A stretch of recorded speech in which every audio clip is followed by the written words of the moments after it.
নমস্কার বন্ধুরা, স্বাগত আমাদের চ্যানেলে। আজকে আমি আপনাদের জাগ্রত মূলকালীর অলৌকিক কাহিনী সেই বিষয়ে তথ্যাবলী প্রদান করব। সম্পূর্ণ তথ্যটি সংগ্রহ করা আপনাদের কাছে অনুরোধ, ভিডিওটি আপনারা সম্পূর্ণ দেখুন। মায়ের পুকুরে স্নান করলেই মনস্কামনা পূরণ হয় বলেই ভক্তদের বিশ্বাস। প্রায় 350 বছরের প্রাচীন মা কালীর পুজো হচ্ছে হাওড়ার উদয়নারায়ণপুরের শিবানীপুর গ্রামে। গ্রামে মূলকালী নামেই মা পরিচিত। সিদ্ধেশ্বরী দেবী হলেও গ্রামবাসী সহ উদয়নারায়ণপুরের কাছে মা পরিচিত মূলকালী নামে।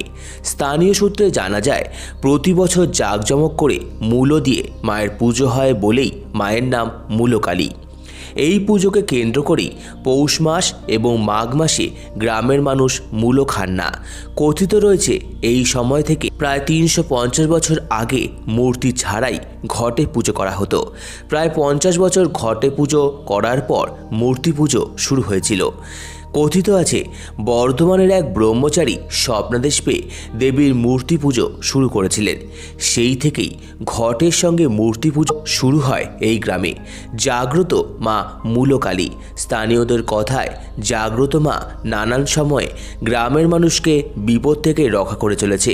ভক্তি বলে ডাকলে মা সাড়া দেন ভক্তদের ডাকে। মনস্কামনা পূরণের আশায় প্রায় সারা বছর ভক্তরা মায়ের কাছে আসেন মানত করতে। তাদের মনের আশা পূর্ণ হলে জাঁকজমক করে তারা পুজো দেন। তবে সর্বাধিক ভক্ত সমাগম হয় এই পৌষ ও মাঘ মাসে। মন্দিরের ঠিক পিছনেই রয়েছে মায়ের পুকুর। সেখানেই মা কালী স্নান করেন বলেই গ্রামের মানুষের বিশ্বাস। এমনকি মা কালী স্নানের পর প্রথম যে ব্যক্তি মায়ের এই পুকুরে স্নান করবে তার সমস্ত মনস্কামনা পূরণ হয় বলেই বিশ্বাস ভক্তগণের। একই সঙ্গে নানান রোগ মুক্তি ঘটে এখানে। প্রতি বছর পৌষ মাসের অমাবস্যা তিথিতে মায়ের বিশেষ পুজো অনুষ্ঠিত হয়। মায়ের মাহাত্ম্য ছড়িয়ে রয়েছে দূর দূরান্তে। শিবানীপুর গ্রাম ছাড়াও পার্শ্ববর্তী গ্রাম থেকে আসেন অগণিত ভক্তগণ মা মূলকালী অভিভাবক সম গ্রামের মানুষের কাছে।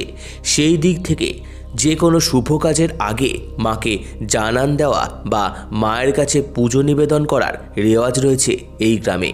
তো আমার এই ভিডিওটি ভালো লেগে থাকলে অবশ্যই লাইক করুন, আমাদের চ্যানেলকে সাবস্ক্রাইব করুন, ভিডিও শেয়ার করুন, কমেন্ট করুন এবং ধন্যবাদ।